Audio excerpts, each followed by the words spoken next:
Augustus' reign marked a transformative era in Roman history, a pivotal chapter where the turbulence of civil wars gave way to a vision of lasting peace and order.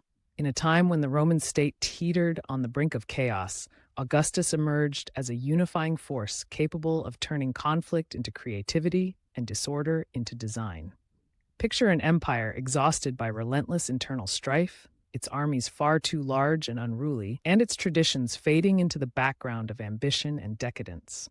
Augustus stepped into this discord with a strategic mind and a heart full of resolve. He aimed not only to restore order on the battlefield, but also to revive the spirit of Roman traditions and virtues.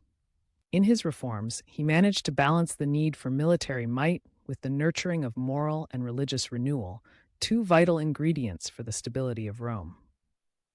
This new chapter in the Roman narrative was characterized by a unique blend of military reorganization and cultural renaissance that would, in time, cement his legacy.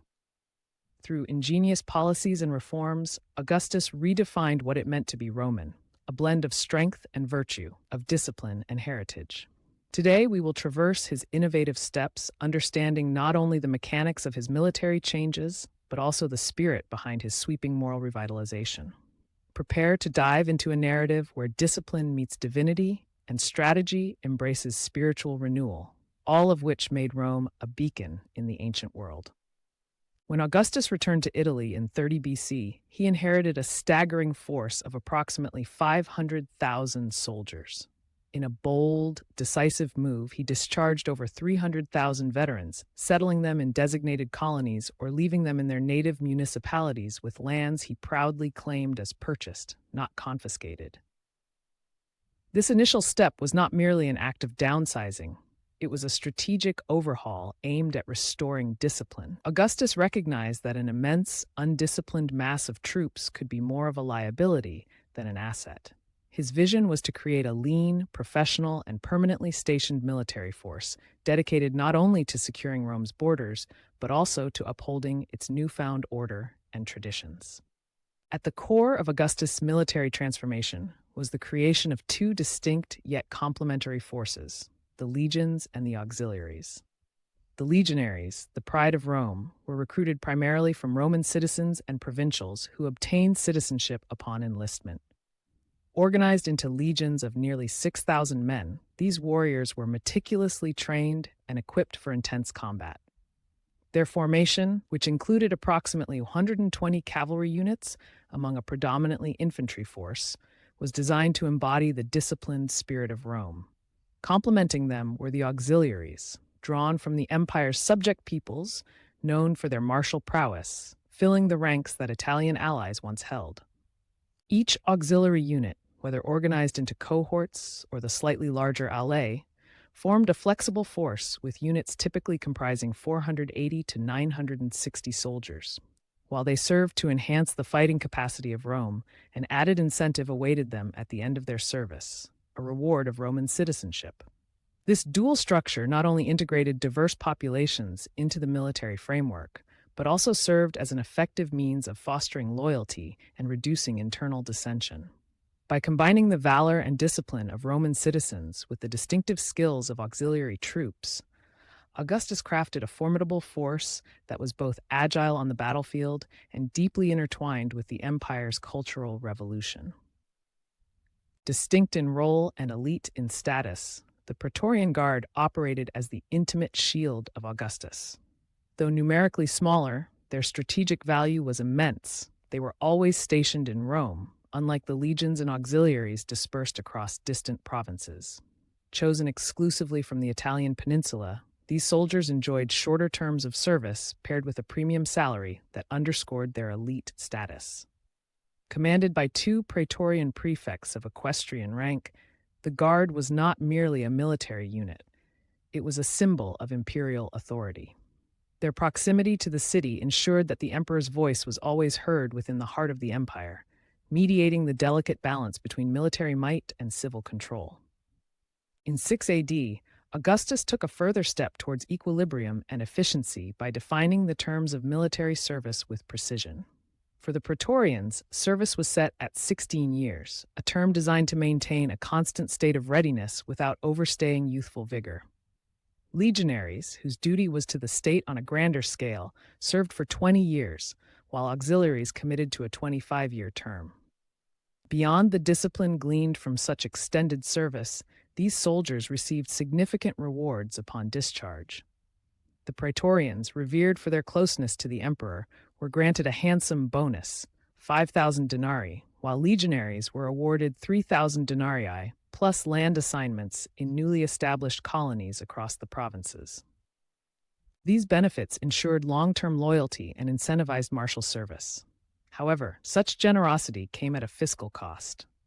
Augustus established the military treasury, known as the aerarium militare, sourced partly from his own personal patrimony and buttressed by revenue from two innovative taxes.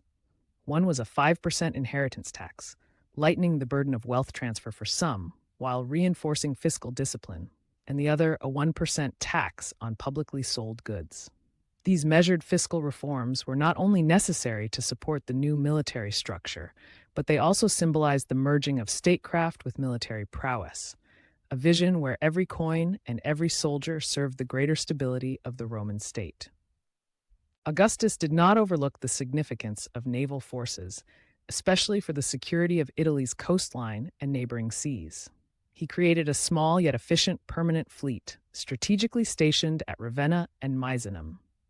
Unlike the more celebrated legions, the crews of these fleets were frequently recruited from the ranks of imperial freedmen and slaves, reflecting the practical, unsung side of Roman military organization. Although their numbers were modest compared to other troops, these naval units performed a critical policing function along Italy's maritime borders. Later, these squadrons were gradually organized under the command of equestrian prefects, further professionalizing a branch that, though secondary in public perception, was critical to maintaining Rome's expansive, interconnected empire. The strategic realignment of the military under Augustus was a masterstroke that resonated far beyond the battlefields. By centralizing leadership and favoring Italian recruitment for the officer ranks and elite troops, he ensured that the core of Rome's military command remained consistent with his vision of a unified, culturally integrated state. The structural reforms not only brought discipline and efficiency to the front lines, but also laid the groundwork for the long-term security and prosperity of the empire. In this innovative military system, every soldier, every unit, and every administrative reform converged to form the backbone of a resilient and reformed Rome, capable of resisting both internal dissension and external threats. In the vibrant tapestry of Augustus' reforms, one thread soared above the rest: his passionate commitment to revitalizing the ancient moral and religious values of Rome. Facing an age marked by skepticism and the intrusion of novel cults, Augustus believed it was imperative to return to traditions that had once become the bedrock of Roman society. His vision was as audacious as it was heartfelt: to rekindle the old virtues that celebrated communal integrity, personal honor, and civic responsibility. For him, this moral regeneration was not a mere nostalgic ideal. It was a calculated and essential strategy to ensure the longevity of peace and prosperity.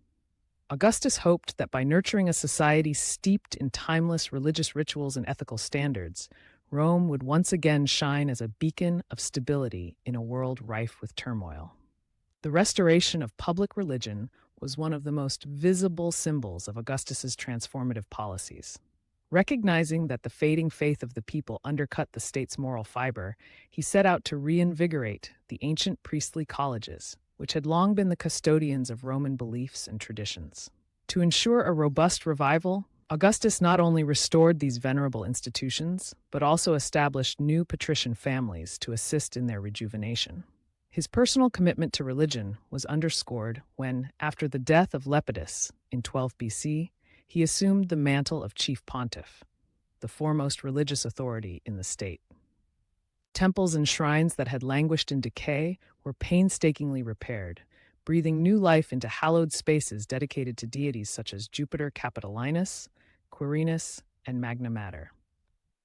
Generals like Munatius Plancus even played a hands-on role, refreshing ancient sanctuaries such as Saturn's temple in the Forum.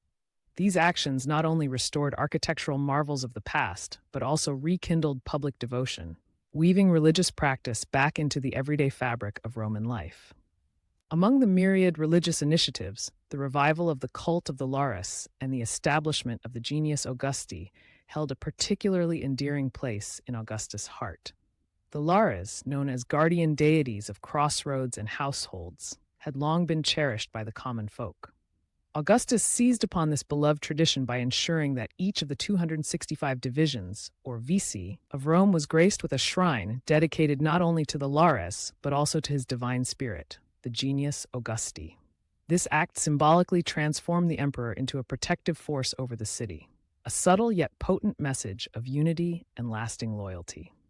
Meanwhile, the imperial cult began to flourish in the provinces, where temples dedicated to Roma and Augustus appeared in Pergamon, Nicomedia, and beyond. These altars and celebrations, such as the quinquennial Romea Sebasta festivals, embodied the unity of diverse subjects under one supreme authority. Yet on Italian soil, Augustus deliberately kept the imperial cult out of official endorsement. This policy maintained his image as a Roman citizen and custodian of republican traditions rather than a monarch. By fostering a dual approach, venerating traditional deities among the people while extending imperial worship to conquered lands, Augustus artfully balanced innovation with tradition, inviting both reverence and inclusion. Parallel to his efforts to reinvigorate religious practice, Augustus implemented a series of legislative reforms aimed squarely at revitalizing family life and moral conduct. The Ligus Julii, enacted in 19 and 18 BC, were designed to halt the decline in traditional Roman family values by encouraging marriage and penalizing the state of being unmarried or childless. These laws, though met with resistance from some quarters, underscored the emperor's belief that the strength of the Roman state depended on the strength of its family units. To reinforce these measures, the Lex Papia Papia, introduced in 9 AD, further prioritized the rights of fathers when it came to public office selections, subtly favoring those who upheld traditional marital and familial responsibilities. Additionally, Augustus imposed restrictions on the manumission of slaves, ensuring that an unchecked influx of freedmen did not dilute the heritage of full Roman citizenship, a privilege carefully guarded for Italians. These reforms, driven by legislative precision and moral conviction, were not mere edicts. They served as the scaffolding upon which a rejuvenated, ethically anchored society could be built. In 17 BC, Augustus orchestrated one of the most striking public spectacles to herald the dawning of a new age, the Festival of the Secular Games. This grand celebration was imbued with symbolic meaning, embodying the renewal of the state and its spiritual core. Horace's Carmen Saeculae, composed expressly for the occasion, resonated with poetic fervor and invoked the ancient gods in a resounding call for unity, prosperity, and divine favor. The games were not solely about festivity. They were a carefully orchestrated ritual designed to remind the citizens of Rome about their shared heritage and the eternal nature of their cultural virtues. Public celebrations like these played a dual role. On one level, they served as an exquisite reminder of Rome's storied past, while on another, they acted as a powerful tool to forge an enduring bond between the people and the state. Through the lens of such tailored festivities, Augustus managed to infuse everyday life with a renewed sense of purpose and collective destiny, one that celebrated not only military victories, but the revival of public spirit and morality. As we reflect on the sweeping changes ushered in by Augustus, it becomes clear that his reforms were both multifaceted and forward-thinking. His reorganization of the military, a careful blend of discipline, innovation, and strategic settlement, laid a concrete foundation for the prolonged peace and stability that characterized the Pax Romana. Every legionary, every auxiliary, and every member of the elite praetorian guard was part of a system meticulously designed to ensure that Rome would stand resilient against both external enemies and internal discord. Yet, Augustus's genius was not confined solely to military matters. His bold efforts to restore the moral and religious traditions of Rome revitalized an entire cultural ethos.